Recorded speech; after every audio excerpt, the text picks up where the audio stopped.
ગુજરાતના ધાનેરા ખાતે આજે તમાકુના ઉત્પાદન અને વેચાણ કરતા ખેડૂતોની મહત્વપૂર્ણ પંચાયત બેઠક યોજાઈ હતી। ઉત્તર ગુજરાતના વિવિધ વિસ્તારોમાંથી સેંકડો ખેડૂતો ધાનેરા ખાતે એકત્ર થયા હતા। આ બેઠકમાં કેન્દ્ર અને રાજ્ય સરકાર દ્વારા તમાકુના પાક પર લગાવાયેલી જીએસટી તથા અન્ય ડ્યુટીના મુદ્દે ખેડૂતોમાં ભારે રોષ જોવા મળ્યો હતો। ધાનેરા ખાતે ખેડૂતોએ આજે એકઠા થઈ અને તમાકુ પર લગાવેલ ડ્યુટીનો વિરોધ કર્યો હતો, જ્યારે રેલી સ્વરૂપે નાયબ કલેક્ટરને આવેદનપત્ર આપી રજૂઆત કરી હતી કે ખેડૂતોના અનેક પ્રશ્નો છે અને તેમના સમસ્યાઓનો હલ થતો નથી, એટલે સરકાર ખેડૂતોનું સાંભળવું અને આ સમસ્યાનો હલ કરે। સાથે સાથે ખેડૂતોએ જણાવ્યું હતું કે વર્ષ 1977માં કોંગ્રેસ સરકાર દરમિયાન તમાકુના કાચા માલ પર લાગતી ડ્યુટી રદ કરવામાં આવી હતી, પરંતુ હાલ ભાજપ સરકારના સમયમાં તમાકુના પાક પર 18% જીએસટી લાગુ કરવાની વિચારણા ચાલી રહી છે, જેને કારણે ખેડૂતોને ઉત્પાદન તેમજ વેચાણ બંનેમાં ગંભીર મુશ્કેલીઓનો સામનો કરવો પડી રહ્યો છે। ખેડૂતોએ જણાવ્યું કે તમાકુની ખેતી પહેલેથી જ ખર્ચાળ અને જોખમી છે, તેમાં પાણી, મજૂરી, ખાતરનો ખર્ચ વધુ છે। આવા સંજોગોમાં જીએસટી વધારાના ચાર્જ લાગુ થશે તો ખેડૂતોને આર્થિક રીતે ભારે નુકસાન વેઠવું પડશે। વર્ષોથી તમાકુની ખેતી કરીએ છીએ, હવે જો 18% જીએસટી લાગશે તો ઉત્પાદન કરવું પણ મુશ્કેલ બનશે અને વેચાણમાં પણ નુકસાન થશે। સરકાર આ નિર્ણય પાછો ખેંચે। બેઠકમાં ખેડૂતો દ્વારા વરસાદી નુકસાનનો મુદ્દો પણ ઉઠાવવામાં આવ્યો। તાજેતરના ભારે વરસાદને કારણે જમીન ધોવાણ, પાક ધોવાણ થયું, પરંતુ વળતર આપવામાં સરકાર તરફથી અન્યાય થયો છે। જમીન અને પાક બંને ધોવાઈ ગયા છતાં યોગ્ય વળતર મળ્યું નથી। રીસર્વે કરવામાં આવે છે, પરંતુ તેમાં ખેડૂતોનો રસ્તો જ મળતો નથી। ખેડૂતોએ વધુમાં જણાવ્યું કે રીસર્વે સંબંધી અનેક અરજીઓ હજુ પણ પેન્ડિંગ છે। સરકાર તરફથી કોઈ નક્કર કાર્યવાહી ન થતાં ખેડૂતોમાં નારાજગી વધી રહી છે।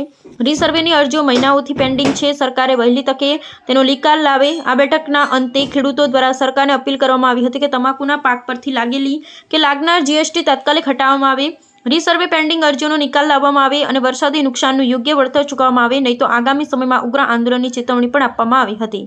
અહેવાલ જયંતિ બેઠક, ન્યૂઝ 16 ગુજરાતી।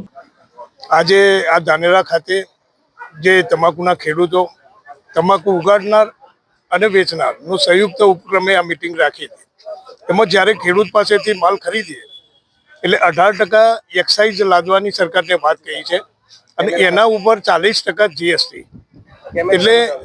એટલે ખૂબ જ ભયંકર અને તોતિંગ આ ટેક્સ લદાયો છે।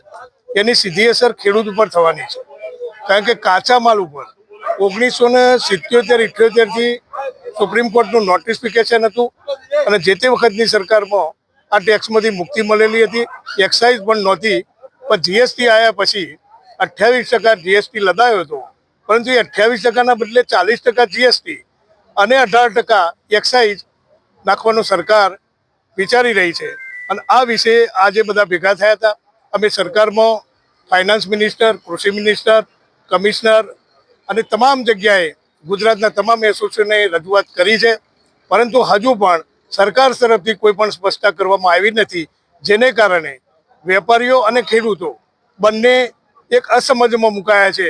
અને આવનાર સમયમાં 1 ફેબ્રુઆરીથી જો આ ટેક્સ લાગશે તો વેપારી પોતાના કામકાજથી અળગા રહેવાનો નિર્ણય કર્યો છે, જેની સીધી અસર ખેડૂતોને થઈ શકે છે અને આવનાર સમયમાં આ તમાકુની ખેતી ઉપર ખેડૂતોને એક મોટી નુકસાનીનો સામનો કરવો પડે એવા એધાણ વર્તાઈ રહ્યા છે।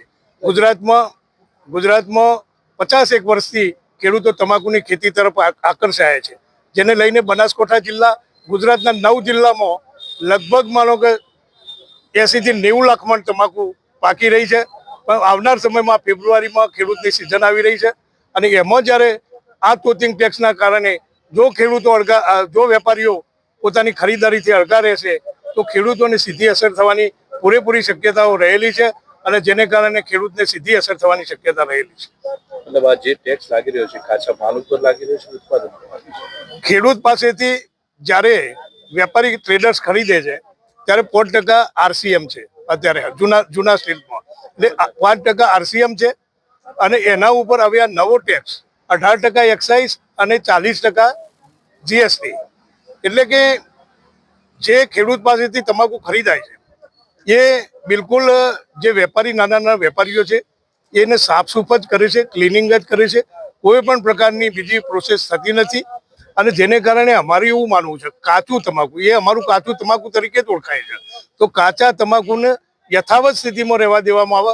મેન્યુફેક્ચરર ઉપર જે ટેક્સ નાખવો હોય નાખે, પણ અનમેન્યુફેક્ચર ટોબેકોની જે વર્ષોથી ઓળખ ચાલી રહી છે એ ઓળખને પ્રસ્થાપિત થવા દો। એટલે સરકારને અમે વિનંતી કરીએ છીએ કે ભાઈ કાચા તમાકુ ઉપર આ ડ્યુટી અથવા તો જીએસટી જે 28% છે એ રહેવા દો, એવી અમારી આ સબને વિનંતી છે।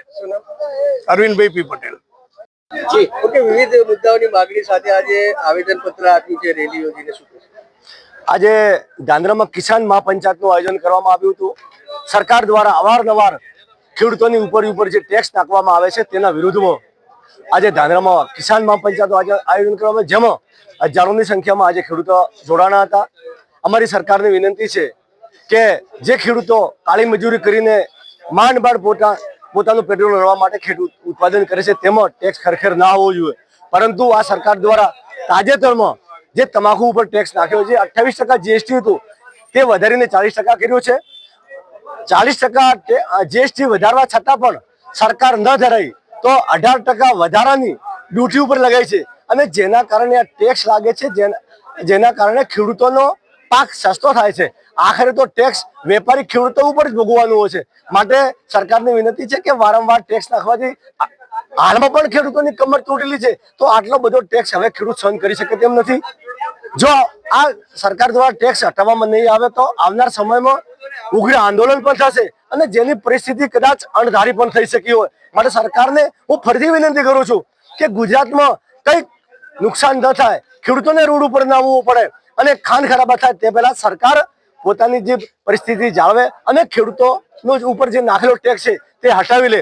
બીજું પણ અગાઉ પણ ખેડૂતો ચોમાસામાં પણ પાયમાલ થઈ ગયા છે. સરકાર દ્વારા 10,000 કરોડની જાહેરાત કરવામાં આવી છે, પરંતુ ઘણા ખરા ખેડૂતોના ખેતરમાં કોઈને 2,000 ની વળતર મળી છે, કોઈને 5,000 ની વળતર મળી છે.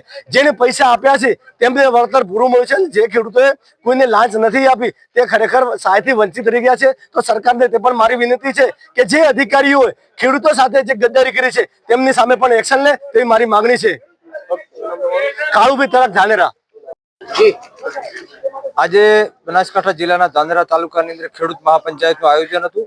એની અંદર આમ તો ખેડૂતના વિવિધ મુદ્દા હતા, પણ તમાકુના મુદ્દે ખાસ હતું કે તમાકુની અંદર આર્થિક વધારાનો ટેક્સ નાખવામાં આવ્યો, અને એના લીધે ખેડૂતોને મોટું નુકસાન વેઠવાનો અત્યારે વારો આવ્યો છે. પરંતુ વિભાજન થયેલો વાવથરા જિલ્લો અને બનાસકાંઠા જિલ્લાની અંદર ફ્લડ આવ્યું, એનાથી કરીને આજ દિવસ સુધી ખેડૂતોને નુકસાન સિવાય બીજો કોઈ તમે જોઈ રહ્યા છો કે ચોમાસું પાક નતો, શિયાળુ સિઝનની અંદર મેલો હોય, અને ચોમાસા જેવો માહોલ હમણાં થયો એના કારણે મચ્છર, ખૂબ મોટું નુકસાન રવિ સિઝનની અંદર ખેડૂતોને બિલકુલ સિઝન ફેલ કહો તો કહી શકાય એવી પોઝિશન છે. ત્યારે સરકારશ્રીને અમે વિનંતી મીડિયાના માધ્યમથી કરીએ છીએ કે આ જગતનો તાત છે, જગતના તાત સિવાય ભારત દેશ કૃષિ પ્રધાનથી બેઠો નથી થવાનો, એટલે જગતના તાતને મદદ કરે. આર્થિક રીતે જે મદદ કરવાની વાત હતી, ફ્લડની અંદર જે ખેડૂતોને આર્થિક સહાય આપવાની હતી, એની અંદર પણ ઘણી જગ્યાએ અન્યાય થયો છે. નાના ખેડૂતોને ક્યાંક મળ્યું છે તો ક્યાંક મોટા ખેડૂતો ઘણા બધા રહી ગયા છે, ક્યાંક અળખામણા અને મારા પોતાના એવા પણ ખેડૂતો થયા છે.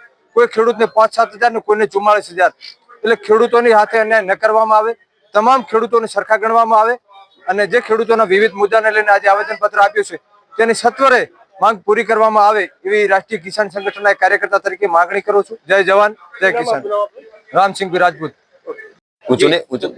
આજે ધાનેરાની અંદર બનાસકાંઠા જિલ્લામાં ધાનેરા ખાતે આજે અમે ખેડૂતોની મહાપંચાયત બોલાવી હતી, જેમાં 100 થી વધારે ગામના ખેડૂતો એકત્રિત થયા હતા. અને આજે ખાસ અમારો ઉદ્દેશ્ય હતો કે સરકારે જ્યારે તમાકુના ટેક્સ ઉપર જ્યારે 28% તો હતું, પણ એના પ્લસ SIN કરીને જે 40% જે એક્સ્ટ્રા ટેક્સ માર્યો છે, જેના થકી વેપારીઓને તો તકલીફ પડે જ છે, પરંતુ સૌથી વધારે એની ઇફેક્ટ જે અસર છે એ અમારા ખેડૂતો ઉપર પડે છે. કારણ કે અહીંયા ગુજરાતની અંદર તમાકુનું વાવેતર સૌથી વધારે થાય છે.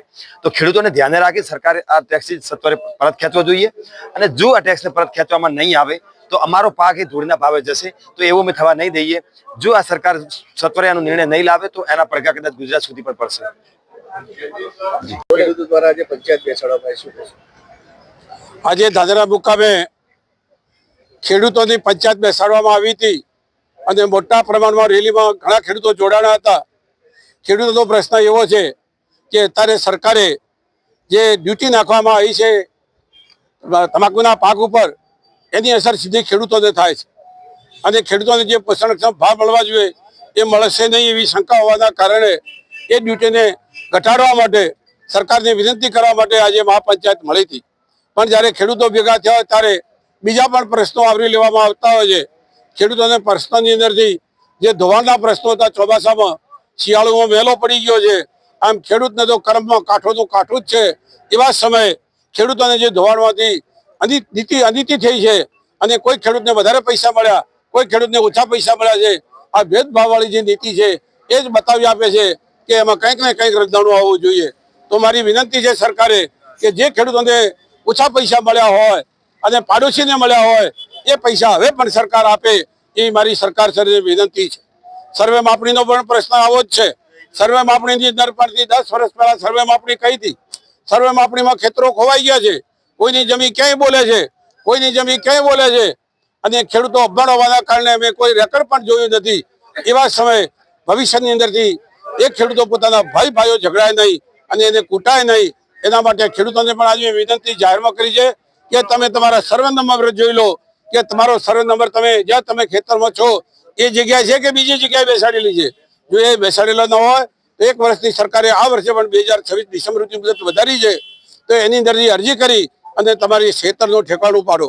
સાથે સાથે રસ્તાઓ પણ જે છે જૂના રસ્તાઓ જે રેકર્ડમાં બતાવેલા હતા, વિધાનસભામાં હું બોલ્યો હતો, પણ રેકર્ડની અંદર બતાવેલા રસ્તા આ નવી સર્વે માપણીમાં બતાવ્યા નથી. અને સર્વે માપણીમાં ન બતાવવાના કારણે એક ખેડૂતોને ભાઈઓમાં જોવા માટેના ઝઘડા અને ટાંટા અને કોર્ટ કચેરીના ધક્કા ખાવા પડશે.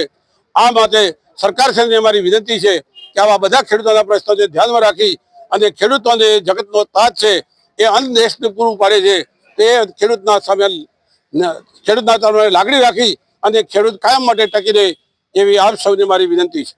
ચાલો.